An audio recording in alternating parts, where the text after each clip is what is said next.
Tal cual. Es así, bueno, como ustedes dijeron y como adelantamos el programa anterior, hoy queremos hablar de una problemática que obviamente en forma principal abarca o afecta a los jóvenes, pero en realidad nos afecta a todos por igual. ¿Qué es la violencia digital? Creemos muchas veces que todo lo que pasa en las redes, en Instagram, TikTok, en un celular, WhatsApp, va a quedar en ese marco, en lo digital, en lo virtual. Pero no es así, porque una captura de pantalla, un video compartido, una foto compartida, una imagen hoy en día tergiversada con la inteligencia artificial, incluso se dan amenazas, acosos, trasciende el ámbito virtual y provoca consecuencias reales y muy graves. Sí, porque a veces se dice, está en la red, está en internet, no está legislado. Claro. No se sabe nada. Está Pero ahí tenemos la legislado. placa de qué es la violencia digital. Está. La violencia digital en principio son conductas realizadas o manipuladas, facilitadas por la tecnología que afectan los derechos de las personas. ¿Y en qué casos se puede dar cómo la vemos esta violencia digital? Como dice la placa, difundir fotografías o videos íntimos sin el consentimiento de una de las dos partes o de alguna parte. Perdón, ¿cómo se hace un consentimiento? Claro. Porque ahí está el tema, porque el consentimiento muchas veces es un tema que me parece que va a dar para otros programas también, sí. que el consentimiento fundamentalmente es un acuerdo entre dos personas, Pero oral. Oral, Escrito, obviamente que es oral, claro, como cualquier claro. relación interpersonal. Entonces ahí muchas veces se confunde y se cree que esto que tengo yo lo puedo reenviar. Y no es así, porque ese consentimiento, como en cualquier relación entre dos personas, se dio entre ellas. Y yo autoricé a dártelo a vos, no que vos lo reenvíes a cualquiera y ahí se difunda y se viralice totalmente con los riesgos que implica. Es como está naturalizado eso. Claro, Exacto, pero, por ejemplo, ¿qué se da a través de esta violencia digital? ¿Cuáles son las conductas? Difundir esto que decimos de videos o fotos sin con el consentimiento de todas las partes. Hostigar o acosar reiteradamente a otra persona a través de cualquier conducta. Crear cuentas falsas, difundir datos personales, amenazar, extorsionar, controlar el celular o las relaciones entre dos personas, de pareja, acceder sin autorización a una cuenta, manipular, fotografías o videos de manera digital. Eso es lo terrible. Puede ser un caso, no sé si es así, pelean en un boliche, filman a las dos personas que se están peleando y se va digitalizando, se van reenviando ese video. O vamos más a las fotos íntimas. Claro, ese es el gran problema, porque muchas veces lo que es una discusión que no afecta a mi intimidad, sobre todo en la intimidad sexual, corporal, muchas veces queda en el marco social, que todas las personas la vieron, porque los que estaban en ese boliche, todos vieron eso. El problema es cuando es algo íntimo, que uno no quiere que se viralice. Y esto se da un ejemplo muy claro, una pareja de adolescentes, novios que comparten un video o una foto. La comparten entre ellos. Uno de los chicos se pelean o no y la viraliza con sus compañeros. Eso que fue un acuerdo entre dos personas, mañana, sobre todo hablando de jóvenes, que es concretamente a lo que vamos a llegar con la ley EMA, se viraliza en todo un colegio, con las consecuencias gravísimas que puede darse psicológicamente para una de las partes.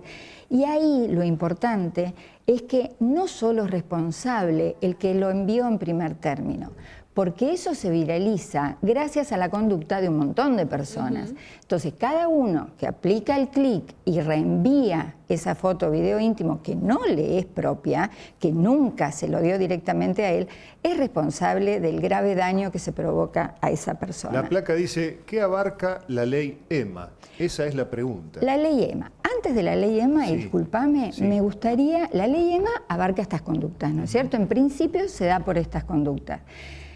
En nuestra legislación, con anterioridad a la ley EMA, está la ley Olimpia. Sí, que la ley, ahí, Agustina. Sí, esa ley, la ley Olimpia, surge en el año 2023. En realidad lo que viene a hacer es a modificar la ley de violencia hacia las mujeres.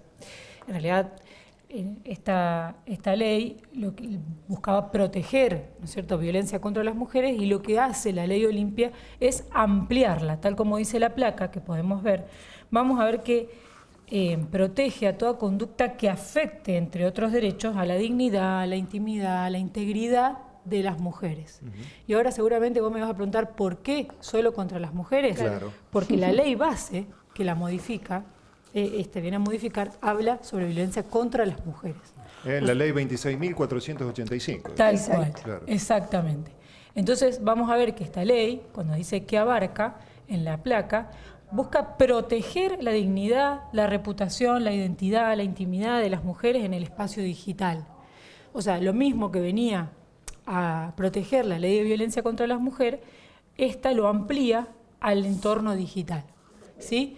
Vamos a ver que la placa va a hablar de un montón de ejemplos, como para no ser tan ejemplificativa y reiterar lo que dice, pero lo que a mí sí me gustaría hablar es que todas estas acciones que establece, que yo puse en la placa, Y que son muchas. que son un Sí. montón, como Sí. para no reiterarlas, lo que vamos a ver es que la ley no establece a esto como un delito, sino que lo incorpora como modalidad de violencia. Nosotros vamos a ver que en el Código Penal tenemos distintos delitos que implican violencia.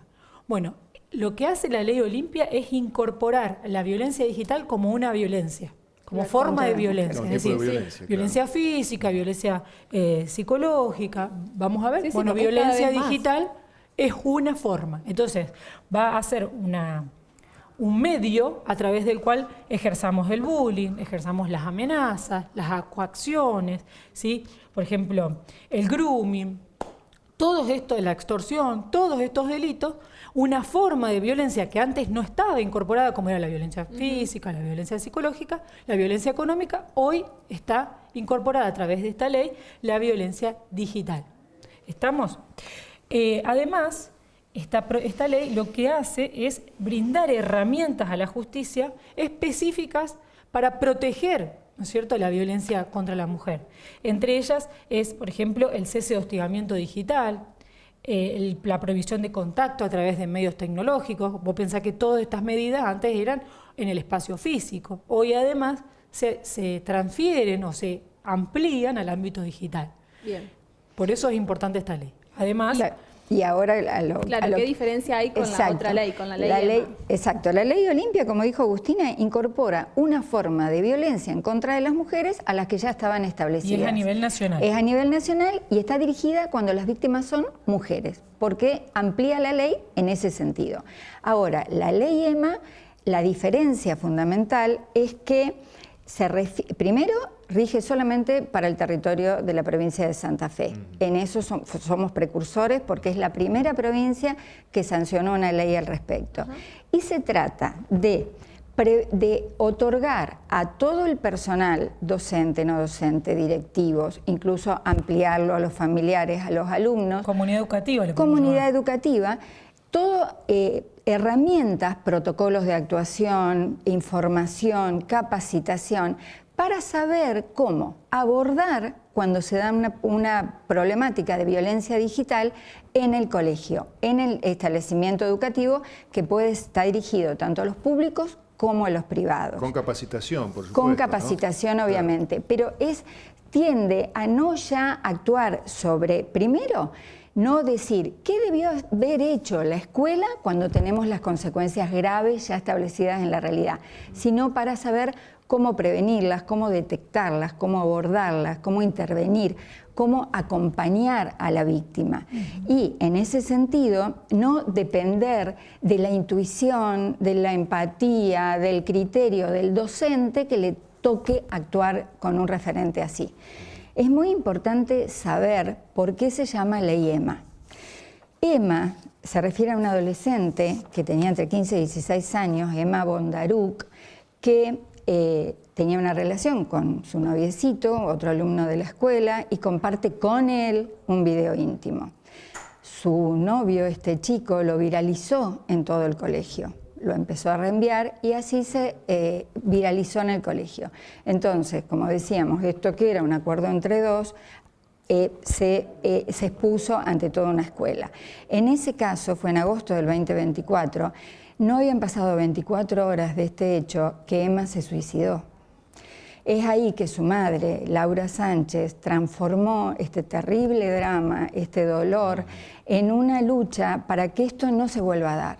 Para que en el caso de que se dé con otra, que acá está la diferencia con Olimpia también, con la ley, la víctima puede ser una nena o un nene. Es casos de violencia digital en un ámbito educativo. Entonces, para que no pase de nuevo lo que pasó con su hija, que ninguno supo actuar correctamente ante esta situación, para que los docentes, todo aquel de la comunidad educativa, inclusive familiares, alumnos, sí, claro, estén capacitados para detectarlo, para prevenirlo. Y la conciencia de lo grave que Obvio, puede resultar. lo vemos ¿no? en el caso Lo de vimos Emma. acá, claro, lo vemos en el caso de Emma. Y vuelvo a reiterar esto, para no ver qué tuvo que hacer la escuela después que las consecuencias fueron terribles, sino prevenirlo. Bueno, También perfecto. Sí. me gustaría como una idea muy sencillita para cerrar, es en las redes podemos ocupar 3 lugares. Ser el que publica, ser el que una vez que le publiquen difame, y el otro es el que bloquee y cierre con esta cadena. Elijamos ser el que cierre, el que no publique, ¿sí? Para prevenir y ayudar contra este delito, que en realidad, como lo decíamos antes, no es un delito, sino una forma de violencia que se está dando tanto en la era digital que vivimos.